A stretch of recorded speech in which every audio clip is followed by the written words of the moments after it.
Au sommaire de ce GNV Mag, le dossier. Grâce à Primagaz, Air Liquide ou le CIGEIF, le réseau de stations GNV se densifie sur le territoire français. Le focus technologique. Cryopure, une société française, purifie et transforme le biogaz de la méthanisation en bio-GNL et bio-CO2. Le reportage. Proviridis pose la première pierre d'une station Vegas nouvelle génération en région PACA. Bienvenue dans ce premier numéro de GNV Mag.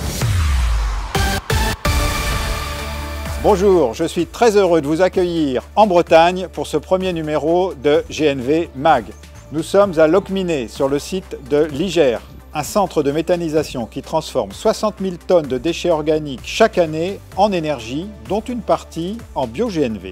Le biogaz produit par le centre de méthanisation est injecté dans les réseaux de gaz qui alimentent une station carburant située à proximité. Avant de découvrir ce lieu, je vous propose un tour d'horizon d'actualité de la filière. Le 13 décembre dernier, lors du World Class Logistics, Air Liquide, Transalliance et Samada ont reçu le prix stratégie logistique de l'innovation durable dans la catégorie chargeur pour la création de la station multi-énergie propre de Flévy-devant-Nancy en Meurthe-et-Moselle. Le grand prix, lui, a été attribué à Cryopure et ses partenaires, Suez, Siap, GNVR et Iveco pour le projet BioGenval, qui transforme pour la première fois en France le biogaz issu du traitement des eaux usées en biocarburant liquide, le bio-GNL. Iveco, constructeur numéro 1 des véhicules au gaz naturel en France, et Proviridis s'associent pour accompagner les transporteurs dans le cadre d'un dispositif d'aide à l'investissement, le PAC Vegas. C'est à Limoges que Primagaz inaugura en 2017 sa première station GNV créée en partenariat avec Avia. Avec ses 4000 m² et ses 4 pistes d'avitaillement simultanées poids lourds, la station GNV inaugurée par le CIGEIF à Bonneuil-sur-Marne est la plus grande station d'avitaillement d'Île-de-France. Le GNV est aujourd'hui le seul carburant alternatif qui offre aux transporteurs la possibilité de réduire les émissions polluantes de leurs véhicules tout en leur assurant une autonomie suffisante. Pour se développer, le GNV a besoin de densifier son réseau de distribution. Plusieurs acteurs majeurs de la filière y contribuent. C'est l'objet de notre dossier. Que le projet de station soit porté par des acteurs publics ou privés, ils répondent à des attentes économiques et écologiques. En inaugurant la station de Bonneuil-sur-Marne, le CIGEIF espère avoir un véritable impact sur la qualité de l'air en région parisienne. En Île-de-France, comme dans beaucoup d'autres grandes agglomérations, nous avons une nécessité, l'amélioration de la qualité de l'air.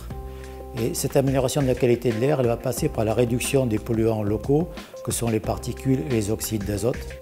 Et aujourd'hui, le seul carburant qui soit possible et qui puisse répondre à ces objectifs, c'est le GNV, et encore mieux le bio-GNV. Et quand je dis que c'est le seul possible, c'est que même si pour des véhicules plus petits, d'autres sources d'énergie peuvent exister, comme l'électricité, pour les poids lourds, on n'a vraiment que le GNV qui sont une solution fiable et mature. Aujourd'hui, on a 43 stations publiques en France, 5 en Île-de-France. L'Association française du GNV prévoit que dans les 10-15 ans à venir, on pourrait être entre 200 et 240 stations. Primagaz distribue du GNL porté depuis plus de 2 ans. Ce savoir-faire permet d'ouvrir et d'alimenter des stations loin des réseaux. Nous prévoyons d'en ouvrir entre 12 et 15 dans les 3 ans à venir, mais d'ores et déjà, nous nous appuyons sur un partenariat qui a été signé entre une société organisatrice de transport, en l'occurrence Isidis, qui nous a confié un certain nombre de ces trafics au travers d'un partenariat avec ses propres transporteurs, Perreno en particulier, qui nous permet sur 4 stations, d'ores et déjà, de démarrer une distribution et d'avoir l'ossature d'un réseau. Et donc nous ouvrons dans l'année qui vient, donc entre mars 2017 et mars 2018, nous allons ouvrir 4 stations qui sont à la fois à proximité de trafics locaux, mais qui sont aussi sur des axes de passage qui permettent à des trafics tiers, bien évidemment, de venir se ravitailler sur ces stations. Le partenariat qu'on a avec Avia, qui est un partenariat historique, puisqu'il dure maintenant depuis plus de 30 ans en GPL Carburant, par exemple, est une approche qui nous permet d'amener du service. Au quotidien, pour nos conducteurs, c'est plus simple. Ce que propose Primagaz au travers de stations publiques, c'est l'ensemble des services habituels qu'on trouve dans une station, donc la partie alimentation, sanitaire, parking sécurisé pour les coupures. Le partenariat avec Primagaz est constructif et correspond totalement aux attentes de nos clients. Il est évident que l'étape d'après, et c'est la perspective que tout le monde se donne, et nous donnons cette perspective, c'est d'intégrer du bio-GNL à l'intérieur du GNL. Une démarche qu'on a déjà réalisée en bio-GPL. industriel. Puisque le véritable impact à terme environnemental, en termes de réduction de CO2, le véritable impact, c'est le bio-GNL. Dans le nord de la France, Air Liquide a installé à Lesquin une station multi-énergie propre pour accompagner Auchan qui souhaite utiliser des transports plus propres. Depuis plusieurs mois, Auchan souhaitait remplacer l'énergie de ses camions au gasoil par une énergie plus propre. Nous avons rencontré Air Liquide qui nous a proposé des solutions au biogaz qui nous ont attirés. On a rassemblé sur une même station à la fois la solution bio-GNV pour le moteur des véhicules et la solution azote pour les groupes froids dans nos stations multi-énergie. Donc sur ces stations qui sont ouvertes à tous les professionnels du transport, les véhicules peuvent se recharger en GNV, que ce soit en comprimé ou en liquide, en bio-GNV également, mais aussi en azote pour les groupes froids. Les stations sont ouvertes 24 heures sur 24, 7 jours sur 7. La solution est fiable, elle est opérationnelle, la station a été construite dans les délais et aujourd'hui, vous pouvez le voir, elle fonctionne avec nos camions. Alors d'un point de vue économique, le matériel coûte plus cher parce que c'est un nouveau matériel et qu'il y a moins d'acteurs sur le marché.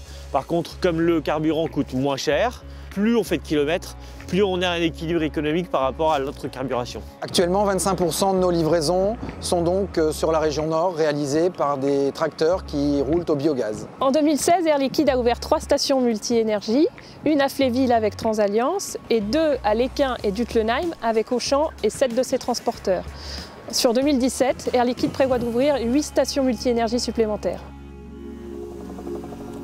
Aujourd'hui, avec le GNL, le gaz naturel liquéfié, un camion peut parcourir jusqu'à 1500 km. La liquéfaction est donc un enjeu majeur pour la transition énergétique dans les transports.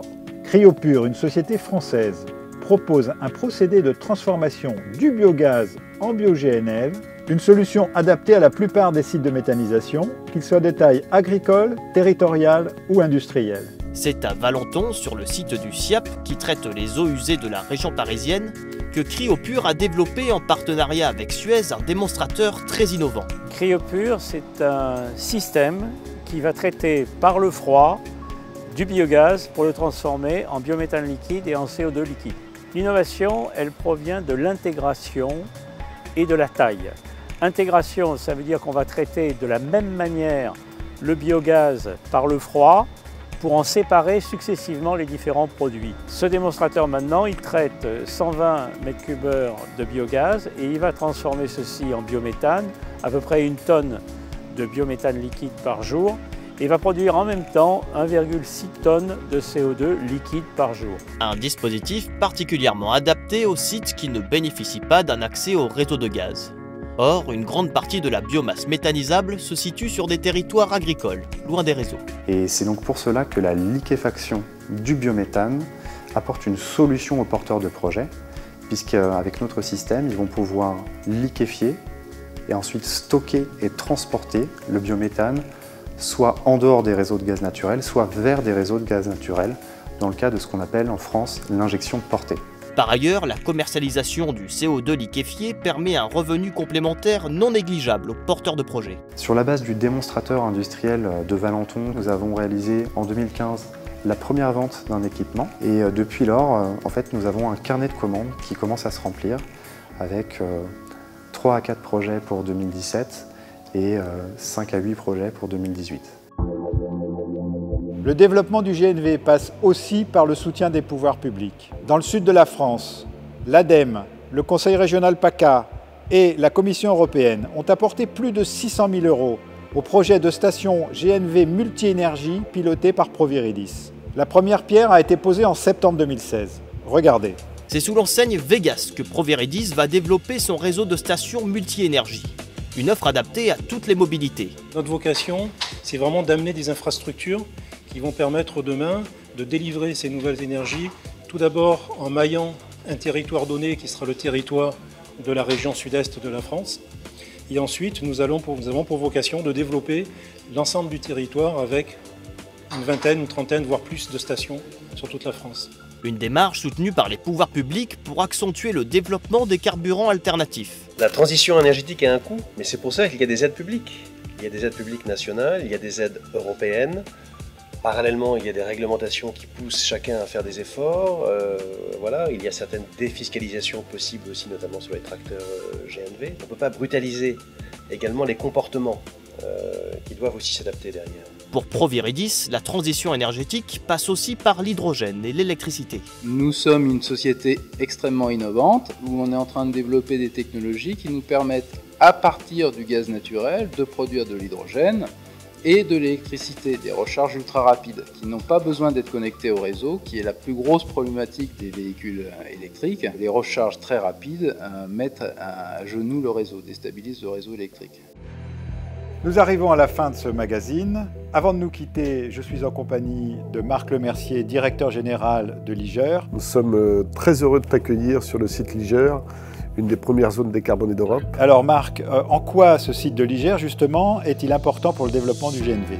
Le site Liger, c'est pratiquement plus de 3 millions de normomètres cubes de production de biométhane. Dès l'origine, les perspectives de développement étaient axées sur la mobilité propre. C'est une image extrêmement positive pour les Bretons. Alors justement, les Bretons, comment les Bretons et comment le territoire a accueilli ce site de production Liger?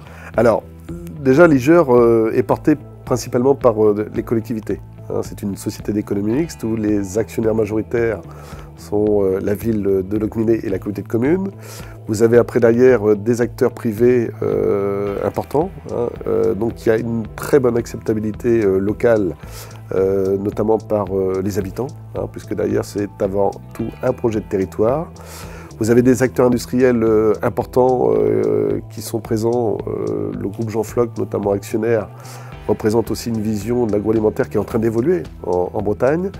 Et puis derrière, le site est totalement supervisé par la Ligue Protection des Oiseaux, une des grandes associations environnementales françaises. Enfin Marc, j'ai une dernière question. Quelles sont les perspectives de développement que se fixe Liger? Alors, l'avenir de Liger passe par cette vision d'une mobilité décarbonée. Liger a déposé en 2012 une marque qui s'appelle CarGreen. L'idée, c'est véritablement de partager cette marque, de pouvoir envisager demain le fleurissement d'un certain nombre de stations avec des acteurs publics, privés, et de mettre au service, je dirais, l'image de Liger au service du GNV qui est, à nos yeux, un des carburants les plus importants de cette transition énergétique. Alors merci Marc de nous avoir accueillis sur ce site qui incarne parfaitement l'avenir de notre filière. Et pour terminer ce numéro, je vous propose de découvrir l'agenda de nos partenaires. Retrouvez l'AFGNV et ses partenaires du 14 au 16 mars 2017 à Paris, porte de Versailles, pendant la Semaine internationale du transport et logistique. Dans le courant de l'année 2017, Cryopure installera et mettra en service sa première unité commerciale, pour le compte de Gwynville Energy en Irlande du Nord, près de Londonderry. En avril 2017, ouverture de la première station publique GNC GNL Vegas Drive en PACA dans la zone portuaire de Fos, à Port-Saint-Louis-du-Rhône. En 2017, Air Liquide programme avec ses différents partenaires l'ouverture de 8 stations multi-énergie propre sur le territoire français. Cette année, le CIGEIF espère bien continuer à développer son réseau de stations GNV grâce à la société d'économie mixte CIGEIF Mobilité qu'il vient de créer. Objectif : ouvrir 10 stations d'avitaillement d'ici 5 ans. Pour ne pas manquer les événements et les rendez-vous de la filière GNV, une seule adresse sur www.afgnv.info.